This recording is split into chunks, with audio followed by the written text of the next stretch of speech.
So Szilvia Gyimóthy is an associate professor at the Center of Tourism and Culture Management, Department of Marketing, Copenhagen Business School. Szilvia's research over the years has centered on the intersection of strategic marketing communications, tourism geography, consumer culture studies, with a particular focus on place marketing. Again, in terms of research, she has focused on global leisure, mobility on both the urban and rural destinations.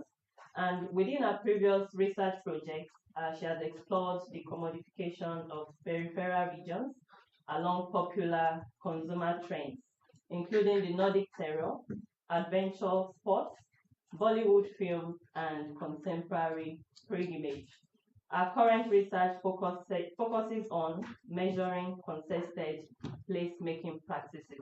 So this afternoon, I would hand us over to Szilvia Gyimóthy for her keynote speech, and afterwards we are going to take some questions.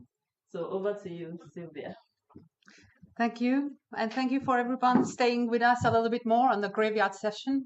I am very pleased to have such a nice and intimate crowd, and I'm going to bring you Paradise on Earth. This is Zanzibar. Isn't it beautiful? This is how we imagine it. But the focus of my talk is more about the specific and escalating problem and concern about tourism consumption in equatorial destinations. This could be Zanzibar, this is Zanzibar, it could be the Maldives, Bali, Borneo, or other tropical beaches, where there are everyday massive amounts of solid waste washed ashore or dumped in the environment. They can be an unpleasant mix of single-use plastics, disposable nappies, face masks, fishing nets, electrical goods, and many, many more. It is considered or estimated that on Zanzibar there is the weight of 41 tons, metric tons, are dumped to the environment every day. Much of it is attributed to tourism, and if you want to have an imagination, so it is a weight equivalent of a Boeing 747 aircraft that is in solid waste volumes. The island's waste management companies and the public health authorities are pressed to the limits to take control over the waste. Much of it is burned, taken to a landfill, of which a new chamber is already almost totally full. And there is even an emerging ecosystem of commercial actors that waste pickers who try to metabolize trash on the island. Tourists may join and pay for bleach cleanup tours to ease their bad consciousness, and thereafter post a drone video footage of their scavenging trip on Instagram.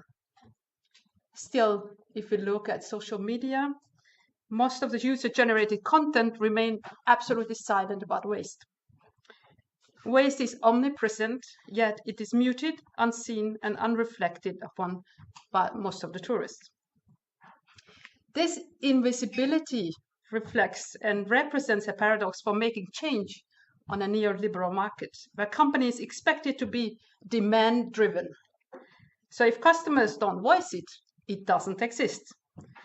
Today, my address will look into this paradox and discuss how consumers experience, embody, and process such frictions, and how we can responsibilize consumers in new ways.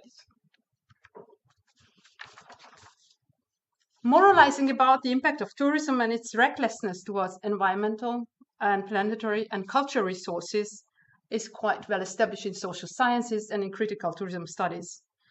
We are confronted with critical media representations and documentations of over-tourism, greenwashing, the exploitation of human labor, contribution to socioeconomic polarization, exploitation of animals, and many, many more on an everyday basis. We have heard the talks of Donna yesterday and Marcia this morning to see that we are, as consumers and as media consumers, we see these images every single day. When we talk about the ecological footprint of tourism, we often problematize and blame tourism production processes, tourism value chains that are built on short-lived material flows, single-use items, and also waste accumulation. In this way, plastic waste and litter is no longer an innocent object on the beach. It's a material manifestation of the complicated relationships between tourism and poverty, between resource accumulation and resource depletion on a global scale. For me, waste is also a lens. The images of plastic bottles entangled in seaweed, as well as the institutional or bottom-up initiatives attempting to collect, separate, and sort plastics, indicates that we are in the middle of a very wobbly and imperfect transition towards a circular economy. The circular economy represents a new value regime in which waste may again represent value and thus needs to be reused, refurbished, recycled instead of being disposed. Value regime transitions are not happening overnight. They are taking at a glacial speed, and many of us, especially at my age, are getting increasingly intolerant and are not ready to when this is going to happen. When we talk about value regime transitions or transitioning towards the circular economy, it does not only require a shift in higher order moral values, such as respecting resources or frugality, but also new governance mechanisms and new structures that are discursively orchestrated by those values. Such governance mechanisms, according to Gonhofer, Pennevayo, and Shorten, like selective waste handling mechanisms, will routinize and discipline new object pathways. So where does that plastic bottle on the beach will go?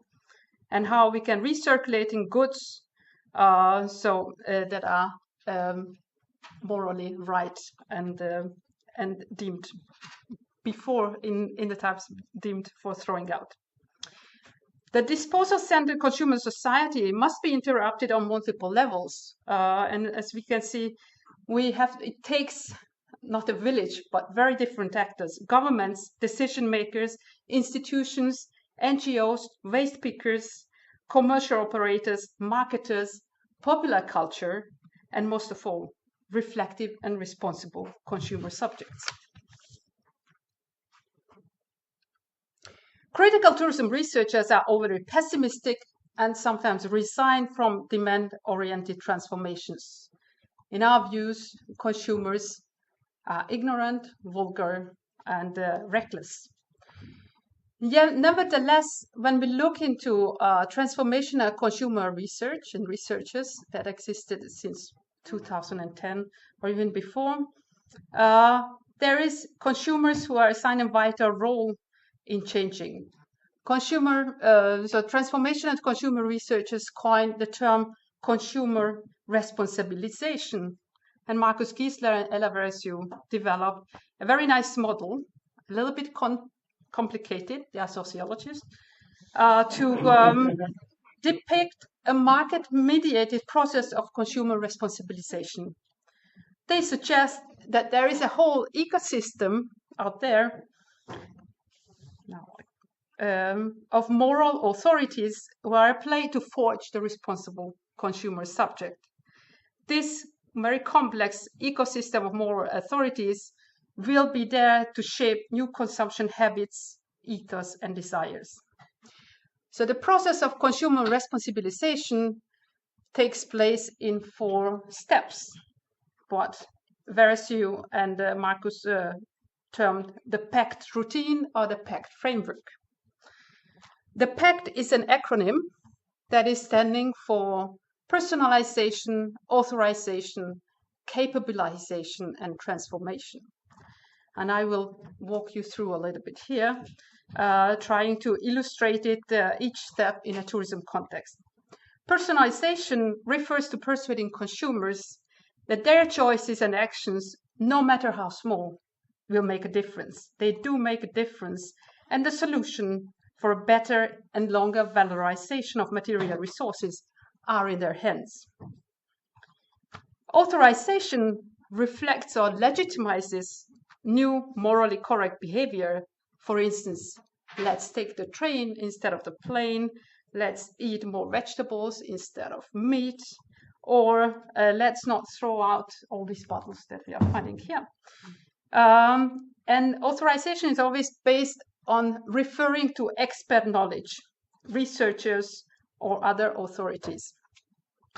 For instance, the Zanzibarian recycling company Zandrek uses statistics and geoimagining to persuade tourists and also inhabitants about the importance of waste sorting. Next, once tourists and consumers are convinced, they need appropriate products, services, or infrastructures that will enable them to sort waste. Check out this really cool capabilizing infrastructure, which is a waste sorting station at Kivengwa Resort at Zanzibar. Looks really beautiful, but if you look closer, you will see that it is made of some leftover cement cylinders from construction. Capabilization is a crucial step in ethical self-management and realizing good intentions. So if we don't have the right infrastructure, we are not going to take those sustainable or resource-conscious actions. Just imagine what we were doing today after lunch. How did we use the waste sorting station? Could we figure out that what goes into total waste and mixed recyclable waste? We are not being capabilized, and we are unable to decipher the different codes of what goes where. And the final transformation stage refers to the consolidation of a new moralized self-image and an internalization of resource-conscious routines. This is as long as consumer responsibilization theory goes. Now, you might say that the PAC framework would only work in a mundane setting, in everyday domestic household waste handling. Oh, but the tourist mindset is so different, right? As a tourism researchers, we love to blame and frame tourists as morally disengaged, as hypocrites, childish, vulgar, and who are self-entitled to spill. They have a license to spill waste resources because they can afford it, because they paid for it. Yet, no one asks how tourists feel about being exposed to trash and litter on their dream holiday. These pictures were taken exactly on the same spot, just the one was in the resort and the other one was outside the resort. Nobody asked how long and how does it feel when tourists are confronted with children playing with or amidst health hazardous garbage, nappies, old tires. Nobody asked what are the immediate sensory reactions of wading in disposed textiles to have a dip in the Indian Ocean, or in snorkeling in a maelstrom of plastic bottles and dumped food waste. What about smelling garbage, old tires from the village next door? It is just next door. So please join me in exploring the agency of waste and the embodied and sensory gateways of moralization. I'm going to ask, how do tourists experience and feel about trash on their deemed holidays while they are there? On this journey, if only for a very, very brief time, I will take you to Zanzibar, which is an autonomous part and an archipelago on the Republic of Tanzania. And it is a very fast emerging mass tourism destination. Previously only visited by the super rich, Zanzibar now receives 1 million visitors a year. Remember, there are only 1 million inhabitants in Zanzibar. It is about 80 kilometers long and 40 kilometers wide, a divided place. This is the biggest island, so Zanzibar consists of many small islands, but Unguja is the biggest one. Tourism constitutes 30% of its GDP, and it contributes 80% of its international revenues. So it is quite important. Despite low inflation, high growth rate, and foreign investments, locals benefit only marginally from tourism. There are large-scale resorts who import most of their resources, for instance, employees from Eastern Europe or from Southeast Asia, and also food, beverages, and materials. Afterwards, much of the value that is generated are offshored elsewhere. I have talked to communities in Zanzibar who said it's absolutely impossible to get a job at the hotels. They are being told off not to bother them because it's easier to work with the imported workforce. And even security guards are from the Maasai tribe from the Kilimanjaro. The Zanzibari cultural heritage is marginalized in their own home. And instead of showing some unique maritime life phase from the islands, tourists are sold Maasai dance shows and counterfeit souvenirs that are mass-produced in sweatshops somewhere else. If you are ever searching online for Zanzibar's development ambitions, you would be bombarded by images of a progressive African region pledging to sustainability and the blue economy. In a similar manner, if you look at travel trade advertisements and promotion and branding of Zanzibar, they are ingrained in the spotless narrative of an Eden-esque paradise, clean, untouched, nearly deserted, and only waiting for romantic exploration, the classic equatorial island narrative. Hotel resorts operated by international chains assure their potential guests of sustainable operations and ethical compliance. For instance, the resort I was staying at, and I was also interviewing them, Voi in Kivengwa, developed its own certification theme, the Gabbiano Verde, the green seagull. Voi is selling a certified reality. On the pictures, Zanzibar is truly awesome. Before moving on to my empirical insights, let's take a look at how awesome experience has been approached by social psychologists. How can we describe an experience of walking into space with vast dimensions, whether it's St. Peter's Cathedral, a giant redwood, or endless white beaches like the east of Zanzibar?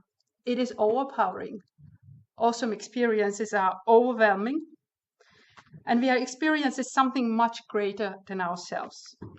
Even individuals with no religious affiliation at all describe awe as a spiritual experience, as a combination of joy and frightfulness, and you experience a sense of smallness. Dache Keltner and Jonathan Haidt speaks about awe as a moral, spiritual, and aesthetic emotion, and reports of studies where subjects recalled the sense of connectedness and collective values after being exposed to awe. Awesome experiences have manipulative powers. Not only are people more prone to altruism, for instance, charitable donations, they have been confirmed by various psychological experiments, but you can also use awe as a manipulation to reckless sacrifices. And we have seen it many, many times in different authoritarian and fascist regimes that they work very, very well. So after reading about awe, I wondered if awful, not awesome, but awful experiences of waste could set similar sensory and reflective processes in motion. My colleague, Ana Balaguer from Mallorca, and myself collected customer voices, that is reviews from Zanzibar, from TripAdvisor and from Booking, so it's booking platforms, for the past 5 years. Our goal was to capture the recollection of experiences by visitors who have physically been to Zanzibar. We purposefully scouted for comments on environmental and sustainability issues and description with negative sentiments. So everything that went on to unpleasant, depressing, ugly, harmful, enraging are all in our comments.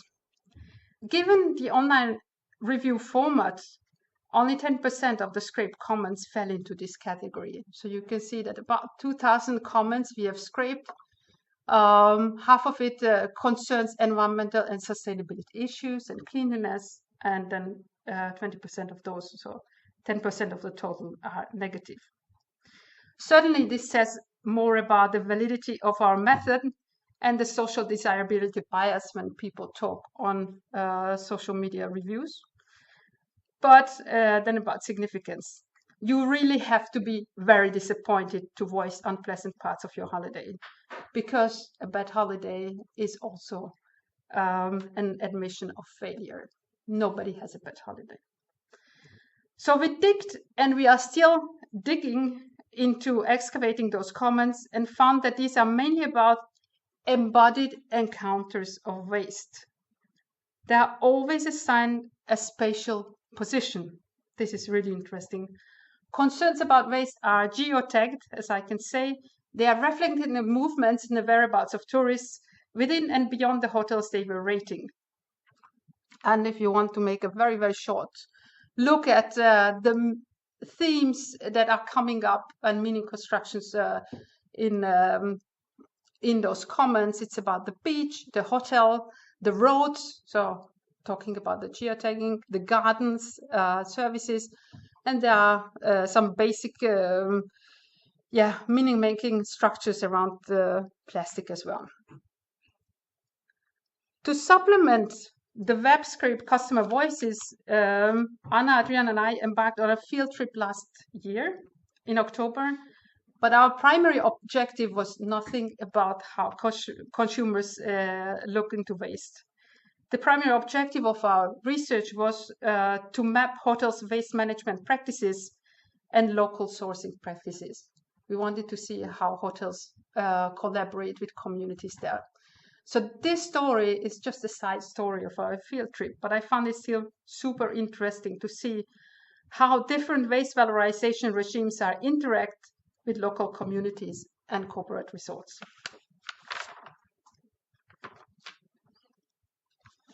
Now I see. So we found these surreal, perfectly groomed bubbles of privilege with jacuzzi pools, air-conditioned bungalows, and hipster waste sorting stations that I was talking about earlier, side by side with abandoned construction site, wasteland, and illegal waste dump site.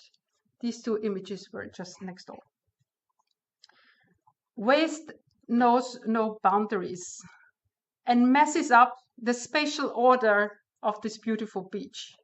It tries to demarcate, or at least it is blurring the boundaries between the tidy and the messy, between the spaces of privilege, spaces of poverty, between spaces of labor, such as the seaweed collecting ladies, and the spaces of leisure. And as Raphael, a Maasai beach boy I talk to quite often, said, the ocean vomits the waste. So even places that were perfectly groomed in the morning, next day there would be waste and seaweed around. So when we try to make connections between the materiality and effect of waste and morality, we run through different analytical options. One, of course, my first one was a social constructivist one, looking at the symbolism of waste. What does it mean? What does waste mean? How, what kind of values, what kind of meanings, what kind of association does it represent? Does it can be used as a lens to understand social hierarchies and power positions? Then I was also considering the agentic perspective. So instead of looking at what waste means, I want to ask, what does waste do? What actions does it hinder? What actions do it facilitate? And finally, we can also talk about the enactivist perspective that is very closely connected to moral phenomenology. Materiality is a part of the extended mind. So when we are wading up to our knees in waste, do we think with those trash objects? Waste can be seen as an embodied device of perception and cognitions. It is a powerful lens that can be essentializing planetary resource challenges that we can feel on our own body. It can be felt, it can be viscerally empathized with. So taking the symbolic and agentic approaches, and on a conference for tourism anthropologists, of course, we had to summon Mary Douglas and her classic essay on purity and danger and famous definition of dirt. Dirt is a matter out of place. In this lens, meanings and moral judgments about waste are always spatially anchored. So it depends where waste are to be considered as waste. They can qualify in different ways, not only in terms of location, but also the status of waste can be defined by its composition, its age, its shape, its size, its volume, and the potentiality of other uses. A plastic bottle is trash without no values, but I have seen them hanging in baobab trays as decorations in local gardens. It can be used as containers for milk or gasoline. And the tops of the plastic bottles, I'm not going to take it, I have seen them lined up as pearls on a string or using as insect curtains. So it can be revalorized and upcycled in different ways. I'm not going to read the tourist comments here, but you can see how the analytical notions of the location and the type and the agent shape of waste are defining whether they feel that it's a problematic or not. Exposure to waste was oftentimes followed by affective comments, reflections of moral shock. Yuriko Saito, who is interested in the environmental aesthetics, speaks about that aesthetically repulsive, ugly, grotesque, and macabre experiences are provoking moral shocks and resulting in disgust. And when tourists were disgusted on TripAdvisor, they always shouted out in block capitals. This quote can be just a snapshot of a so-called epistemic moment when your heart sinks, when you say, oh, what is this? They do not value Mother Nature. Tourists grapples with doubt, with confusion, with surprise, and they are drawing attention to all the wrongdoings and unacceptable actions. Just as much people feel physical and physiological reactions to awe that I mentioned earlier in my presentation, when somebody is exposed to morally right actions, you feel elevated, you feel warmth and happiness. So can we say that bad morality makes our stomach turn and churn? And this is an article from The Guardian about a waste collecting company, Sungai Watch, in Thailand. And it says that such things are viscerally felt. So morally immoral acts or immoral traits, violence, dishonesty, unfairness, you feel it even when you are exposed to it in narrative. Donna's unsettling account of Sarah Baartman yesterday made me feel sick.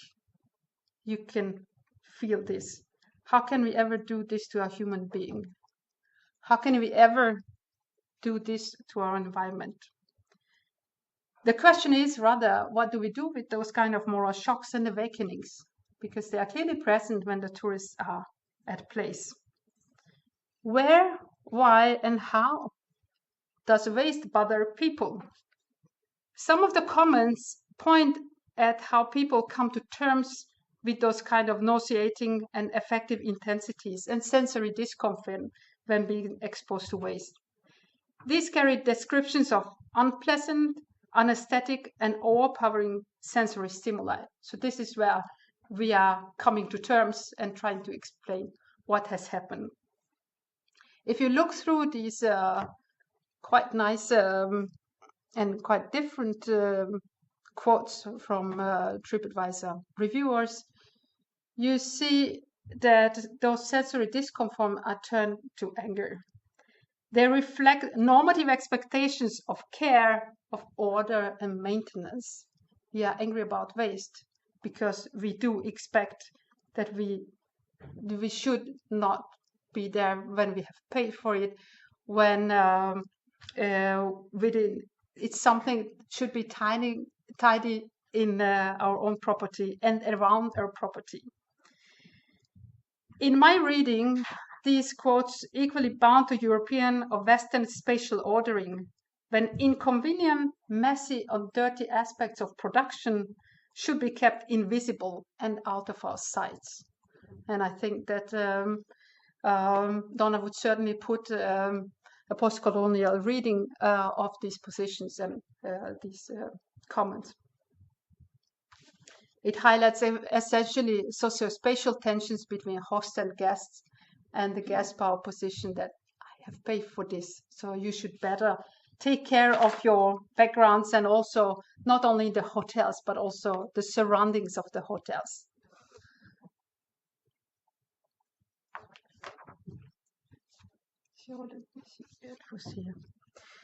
But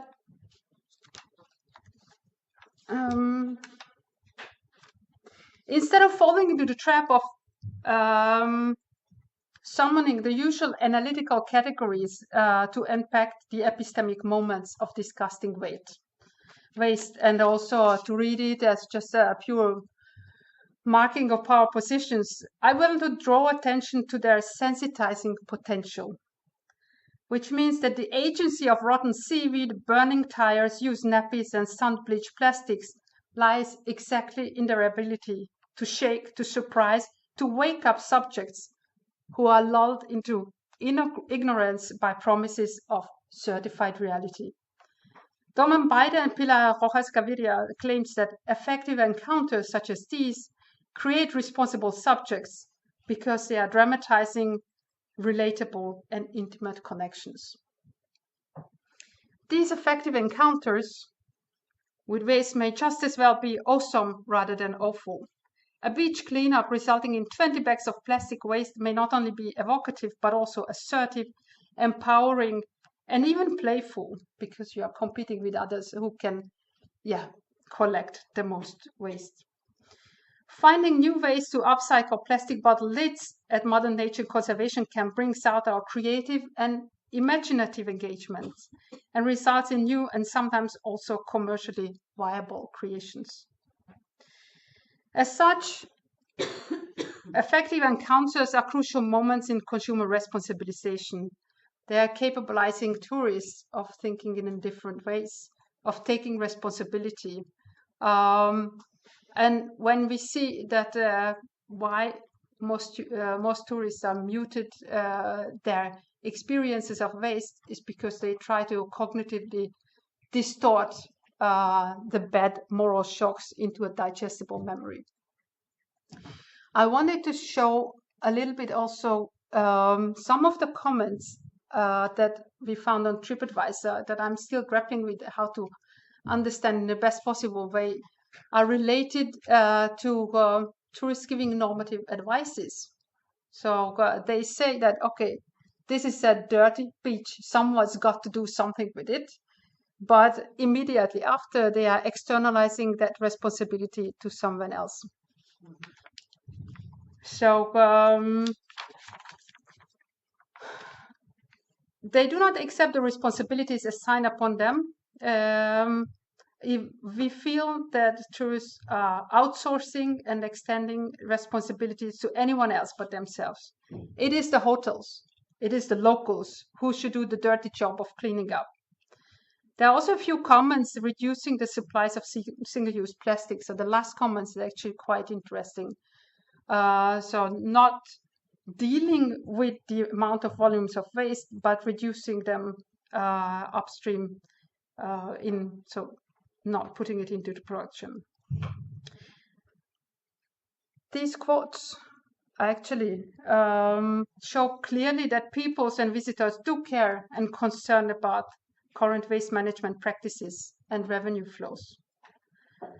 So from the ongoing analysis, what I showed so far, and I'm still unfinished with ruminating over what is going on here, there are a few takeaways to explain consumer silence and consumer voices about waste, and the different ways of dealing with tensions and dilemmas about waste.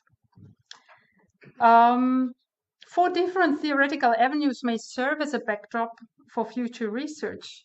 2 cognitive that we already probably quite well know because it's the trodden path, and 2 enactivist concepts.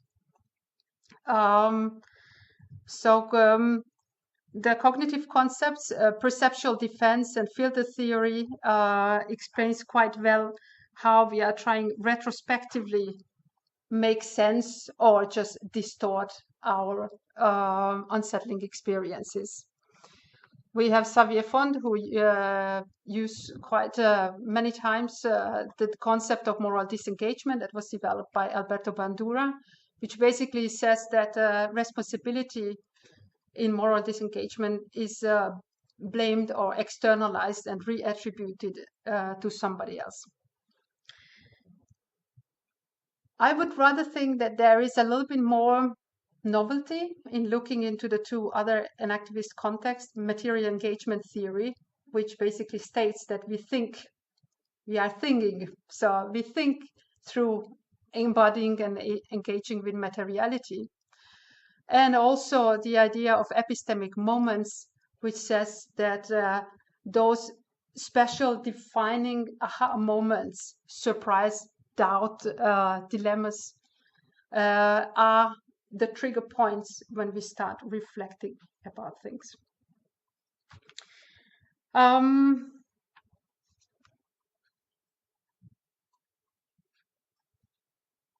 So where do we go from here? How can we harness embodied and activist perspectives about tourist responsibilization in new ways? Do tourists reorganize their attitudes towards planetary resources, reflexivity about tourism and their own footprint long term after they have returned from their holidays? How do these epistemic moments define consumer activism? Has there been the start of people caring more for tourism, or is it just a digital activism that lasts as long as we are making our last Facebook or Instagram post? Do tourists push travel trade and hotel operators to further capabilize hosts and guests in making those difficult transitions? So with those words, would like to thank you for your attention and also to joining me on this very, very wobbly travel. And I hope asante sana in Swahili. Thank you very much. And I'm ready for questions.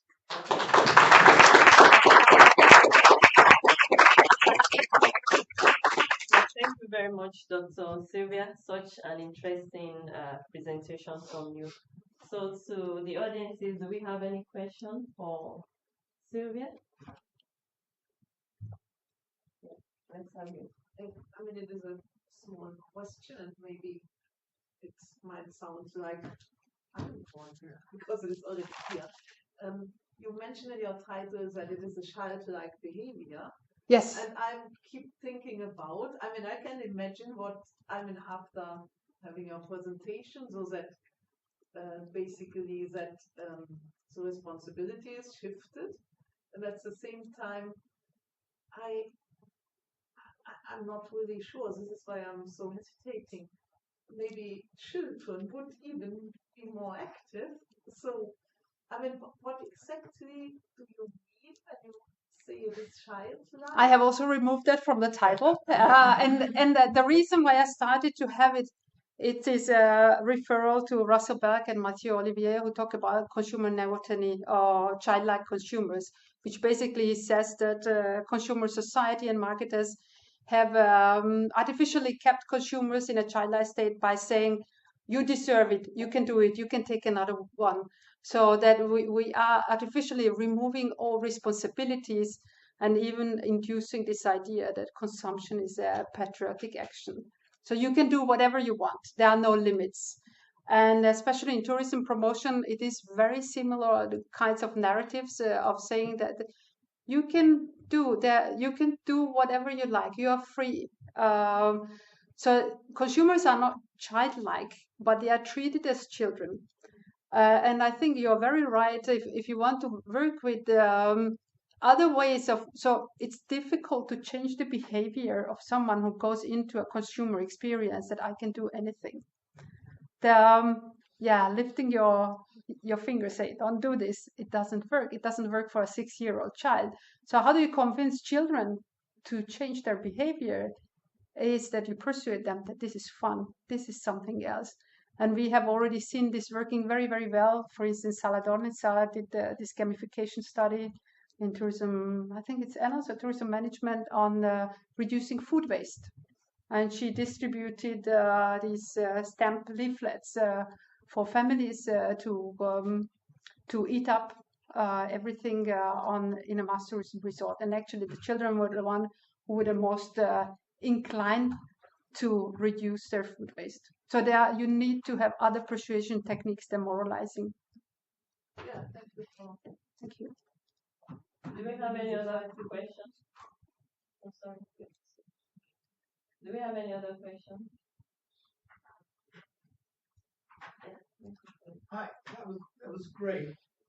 And it, as you do in the end, it provokes more questions than it answers, which is the way such papers should go. I'm interested in the way it's not simply just a tourism issue. I mean, we find this all over the place. It's particularly egregious when it's tourist spots, because of course everybody's on holiday looking for paradise, and it interferes with that messaging and like disrupts it continuously.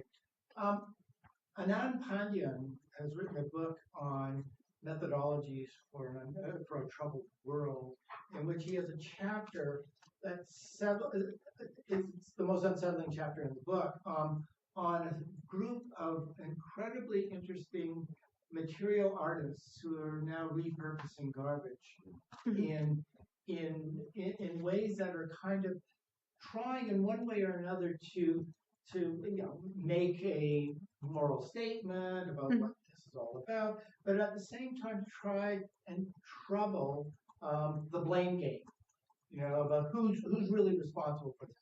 Why is it it's the multinationals, it's the cruise ships, it's the hotels, it's this, it's that, and the other kind of thing, to try and sort of rethink just that space of matter out of place, in a sense, to try and think of it more generatively as a place of possibility, in the same way that Jane Bennett talks about vital matter. I don't know if you know Jane Bennett's work on the vitalism of garbage and all that kind of stuff. So that vitality kind of works in a whole bunch of different ways that kind of gets erased when we all of a sudden start playing the blame game. It just moves it out of any realm of possibility into hopelessness. So I'm trying to think with you about how to not find yourself in the blame game, but find yourself in a space of emergent possibility. Not to like try and erase the alarm or the ecological force of and power of disaster, in a sense, but just try and do something else with it, and I'm thinking about First Nations folks. They're a group of Cree in the James Bay area who have started rethinking garbage. And in Belize, all these folks who used to build these great big huge, what they call bonfires on the beach, have been really trying to retrain themselves incrementally. I mean, little by little, one step at a time, rather than thinking the whole thing has to be done now and we need to So I'm interested in these little winks of emergent possibility and the possibility of something coming out of those that sustains hope Yes. And yet at the same time doesn't, have us all sort of in a pointing fingers. So it's just a comment more than it is. Yeah, and I do agree that art and artists and aesthetics can play a massive role there to vitalize waste and to make those grand challenges felt, viscerally felt, and unsettling. So we can create, like I believe in design mediated morality, but that means we can make people far more aware in those epistemic moments, and those can be designed or created for. Yeah, in a way that it's, the garbage hails us and it calls us in a different way than just like, aha, it's horrible and we're going to all die and the usual. Hi, that was really interesting. I have a slightly different question to ask actually. And I just wondered, in terms of why did you decide to do this research and in Zanzibar? Okay, so the backstory of it is that the Danish aid fund is giving out money for research in global south countries that should do collaboration on various issues, and one of them is of course sustainable development. So this is a part of a bigger funded project called ENSUSA, Environmental Sustainability on Zanzibar, that is focusing on problems of mosquito and health, local health, on waste management, how we can reduce food waste and also solid waste that are caused by tourism. So the whole story starts when we decide to embark on a collaboration with our Tanzanian research partners on reducing food waste and also try to rethink and also develop capacities in researchers and also in the hospitality sectors in Zanzibar to make this change. So as I told already earlier, the story on the customer voice is a little bracket in the big story. And what we are doing at the moment is also mapping the hotelier practices in working with communities. Also, the institutional regulations around waste. We are developing guidelines. We have tons of other things, but of course, I was not telling about it. I mean, I just asked because I was just praying that it wasn't sort of extractive kind of. Yeah, and then it just shocked me. Then when I look into online representations and user-generated content about Zanzibar, they are reproducing the tropical paradise. And because it's a once-in-a-lifetime destination, they will never come back. So these false images are reiterated to endlessness, and reality is something else. So I was just wondering, how can I make sense of this discrepancy between what is there and how people talk about their holidays? Very interesting presentation. I just wonder with the previous question or previous presentation, I wonder if you noticed any signs of local activism in communities getting engaged. I mean, we all hear from the flight shaming movements, so maybe Zanzibar is too remote a place, but it's gonna happen. I don't know. Is there any signs you notice? There's some even from tourists themselves, because again, tourists are also protecting people, reflexive people. Okay, so there are some European activists from Germany and from the Netherlands and also from Sweden who are doing joint ventures with Zanzibari firms and individuals, for instance, recycling and repurposing glass waste and also plastic waste. And first of all, I was very hopeful to see it, but oftentimes I see them as money laundering initiatives that are only taking really a fraction of the problem. But of course, the red washing and the social purpose washing is everywhere. So they are highlighted as the most progressive firms on Zanzibar. What I do find very surprising is that even though there is a sense of agency, especially among local women, I don't know, it's a small island, but the communities do not talk to each other. So when we summoned them for a workshop last October talking about the project, that was the first time that some of the hoteliers or the local community representatives from the south and the north met to discuss waste and tourism. And there are some very nice local initiatives, especially in the south. We have seen waste picking that are organized on a community basis.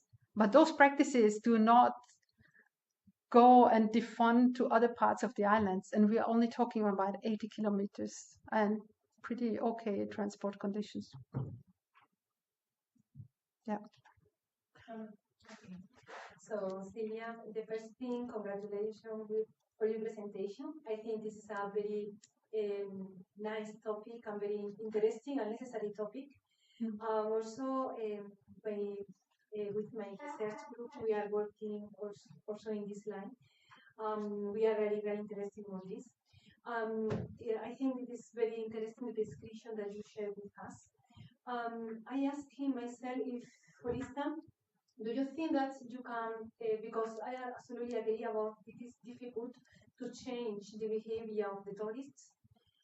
It is very difficult to change the behavior on the previous ideas about what it is the meaning of the tourism activity and what they can do in the destination and so on.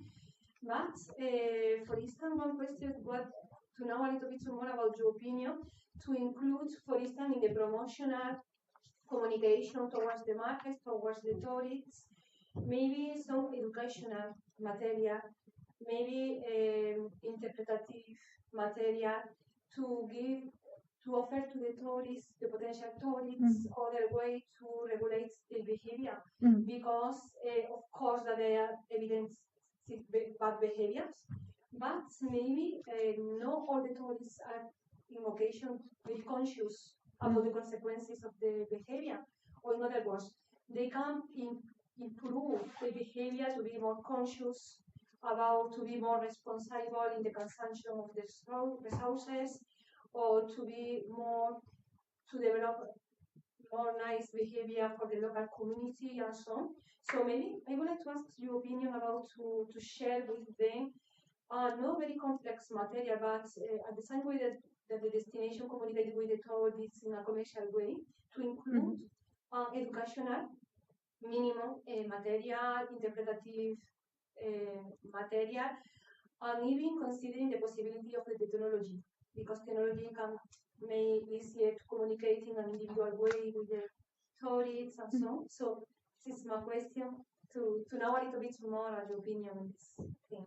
Yeah, I do believe in talking to tourists about these inconvenient things. I don't believe that they should be kept innocent or out of the loop of what is happening.